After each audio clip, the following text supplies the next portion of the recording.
Ségolène. Merci Ségolène. Regardez-moi cette beauté, regardez-moi cette grâce. Elle était gracieuse. de venir vous voir. Vous avez fait une nouvelle coiffure? Ah oui, un petit peu. Ouais, j'ai vu, c'est quoi c'est pas mal, parce que c'est plus en arrière, mais ça revient en avant, c'est un avant-arrière, j'adore. Voilà. J'adore. Mais Ségolène, vous êtes magnifique et je le dis toutes les semaines. Hein. Franchement, on a de la chance de vous avoir. L'important, c'est ce que je vais dire, non? Non, les deux sont importants. Je vais vous dire parce que c'est un plaisir de vous écouter et d'apprendre. Mais c'est, ça rajoute, c'est la cerise sur le gâteau. Ah, voilà, je vous le dis. Ségolène, il y a eu un remaniement. Il y a eu un remaniement. D'ailleurs, vous en avez parlé, etc. Il y a plein de gens qui m'ont dit, mais c'est quoi un remaniement? Rien que ce mot, si vous voulez. Remaniement. Donc, juste comme on fait à chaque fois que j'ai le plaisir de venir vous voir, puisque je vous ai distribué la Constitution, c'est d'essayer d'expliquer en mots simples ce qui est en train de se passer sur le fonctionnement des institutions. Donc, remaniement, c'est un mot qui n'est pas dans le droit. C'est un mot tout simple. Ça veut dire tout simplement réorganiser. On réorganise, je sais pas, une décoration, on réorganise un quartier, on réorganise un scénario, on réorganise une chanson. Donc c'est un nom commun qui n'est pas spécifique à un remaniement gouvernemental. Le vrai mot, en fait, puisque le Premier ministre change, en fait, c'est qu'il y a un changement de gouvernement. Donc dans le langage courant, toute la presse parle de remaniement, mais non, le mot précis, c'est qu'il y a un changement de gouvernement. Le changement, c'est maintenant. Parce que le Premier ministre change. Donc c'est un nouveau gouvernement. Quand il y a un remaniement, en général, c'est le Premier ministre reste et on change un petit peu les ministres, etc. Alors vous avez vu que ça dure depuis quand même plusieurs jours. Bah oui. Ça dévore toute l'actualité. D'ailleurs, la majorité des Français doivent se dire, attendez, nous, on a le problème du coût de l'énergie, on ne sait pas si on va payer le chauffage, l'alimentation. Et depuis des jours et des jours, la presse ne parle que de ça. Mais pourquoi la presse ne parle que de ça? Parce que même les autres pays européens sont très étonnés, parce qu'il n'y a qu'en France que ça existe. Non. Pourquoi il n'y a qu'en France que ça existe? C'est parce qu'on a une constitution, une organisation un peu particulière en France, on est les seuls. Comme cela, c'est quoi la spécificité de la France? De la France par rapport au pouvoir exécutif. D'avoir un régime présidentiel. C'est ça. Il y a un président de la République qui est élu au suffrage universel, donc il y a une légitimité démocratique forte. Ailleurs, il n'est pas élu au suffrage universel. Celui qui a vraiment le pouvoir dans les autres pays, c'est le Premier ministre, qui est le résultat du vote au Parlement. Donc c'est beaucoup plus rapide, parce qu'il y a un vote au Parlement, c'est le parti qui a gagné les élections, dont le chef de parti qui devient Premier ministre, ou alors parce qu'il y a une coalition, c'est le chef de la coalition politique qui devient tout de suite Premier ministre. Il n'y a pas ce double... Vous voyez, cette lenteur et la gestion, finalement, de ce qu'on appelle un exécutif bicéphale, c'est-à-dire où il y a deux autorités. Donc, dans la Constitution que je vous ai distribuée, là, je ne sais pas si on peut projeter les petits documents que je vous ai faits, le pouvoir du président de la République... Alors, que fait un président de la République par rapport au pouvoir du Premier ministre? C'est pour ça que souvent qu'il y a des tensions. Qu'à un moment, il y a des tensions, et donc à un moment, le président de la République se dit je change de Premier ministre parce qu'il n'est plus totalement aligné sur moi. Moi, donc c'est l'article 5, le président de la République. Qu'on soit pas aligné sur moi. Non, mais c'est vrai, il donne le cap, voilà. Il est arbitre. Le président, il est arbitre, dit la Constitution. Il s'occupe du bon fonctionnement des pouvoirs publics. Il assure, il symbolise l'unité de la nation. Et le Premier ministre détermine et conduit, le gouvernement détermine et conduit la politique de la nation, il dirige l'action du gouvernement et surtout il est responsable devant le Parlement. Quelle est la différence entre un président de la République et un Premier ministre? Le Premier ministre va au Parlement, vous avez vu, il répond aux questions, il présente les lois et il peut être destitué par un vote de censure.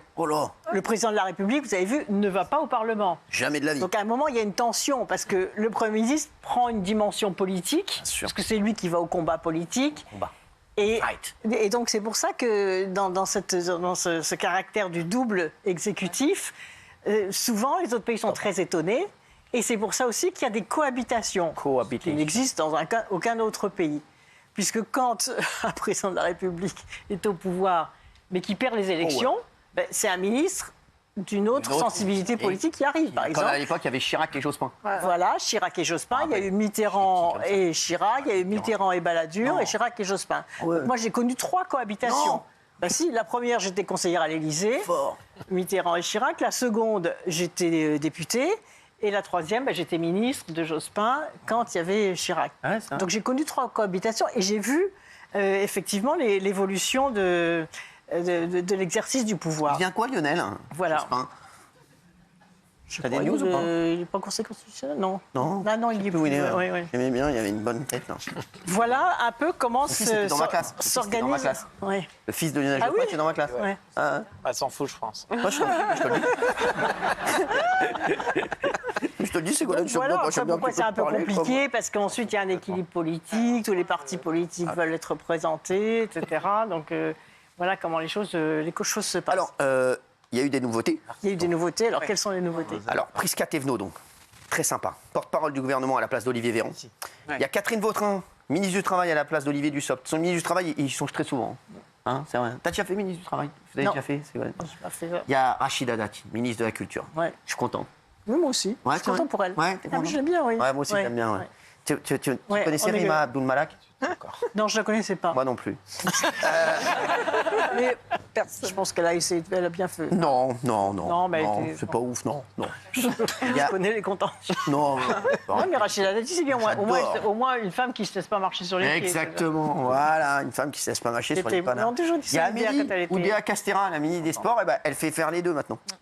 Oui, elle aura sûrement sport et des ministres éducation. délégués. Voilà, alors, Alors voilà ministre aussi, délégué. ce qui est intéressant. Voilà, c'est ça. Qu'est-ce que c'est une structure du Vous avez gouvernement? déjà été ministre Il y a délégué? des ministres délégués. J'étais ministre délégué, moi. Ouais, je C'est sais. assez drôle d'ailleurs, je vais C'est vrai? raconter. Qu'est-ce qu'il y a eu Mais je là vais vous raconter comment j'ai été nommé ministre. Allez, on y va. Allez, des anecdotes. Alors, Raconte-nous. la première fois que je suis Tati nommée Sego. ministre, c'est grâce, si j'ose dire, à la démission d'un ministre qui s'appelait Brice Lalonde. Non, je connais. Ah oui, l'écologie. Qui était écologiste. Il était vert, sympa, Donc, Brice Lalonde démissionne. Et à ce moment-là, je reçois C'était un dans la appel du président de la République de l'époque, François Mitterrand, qui me dit Brice Lalonde démissionne. Et de toute façon, au Parti Socialiste, personne n'y connaît rien sur la nature, etc., sur ouais. l'écologie, sauf vous.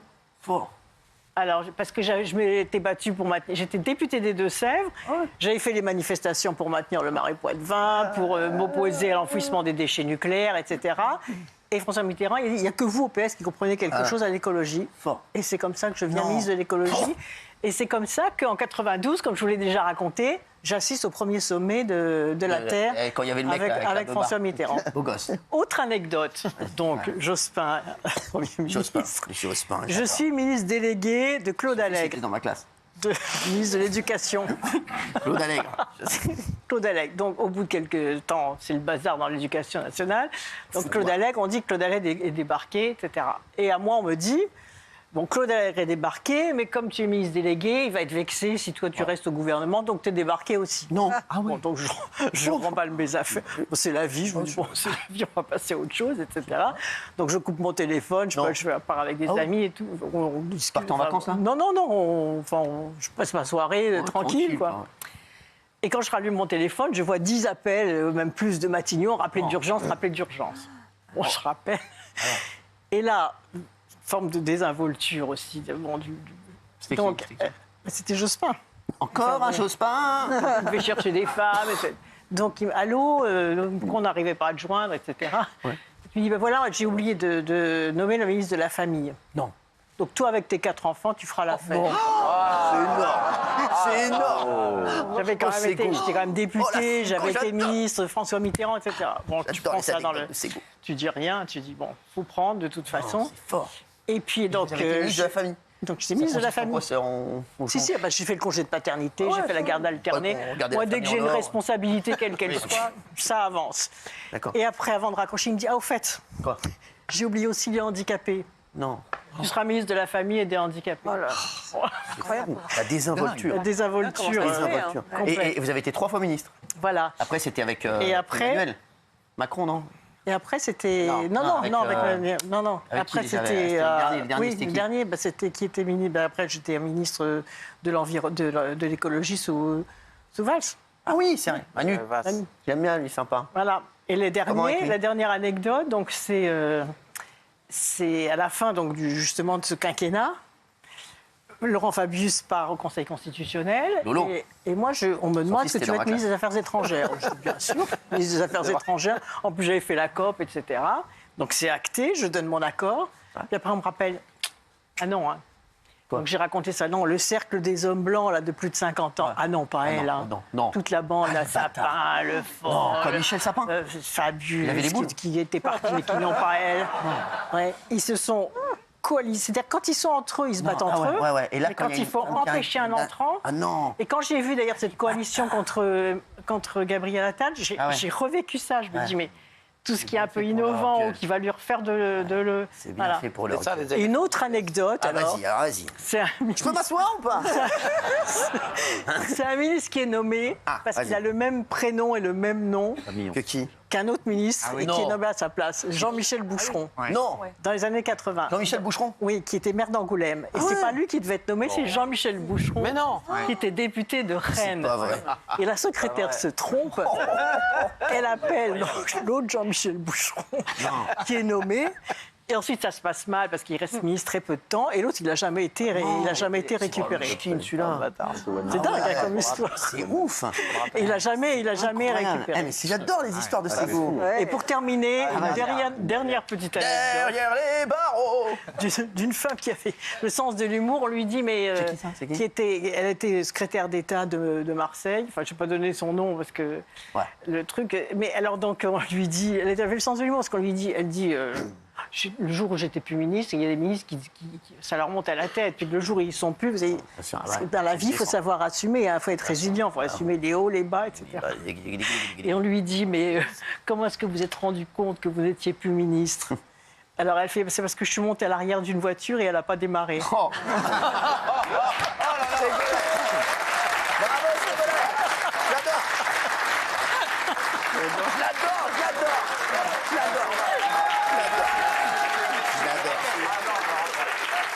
Je l'adore. C'est ma Ségo à moi. J'adore. C'était chambé les années. Très très lourd. J'adore. Avec classe et tout. J'adore. Elle a la classe. Franchement, Ségo, elle aurait dû être au gouvernement, Ségo.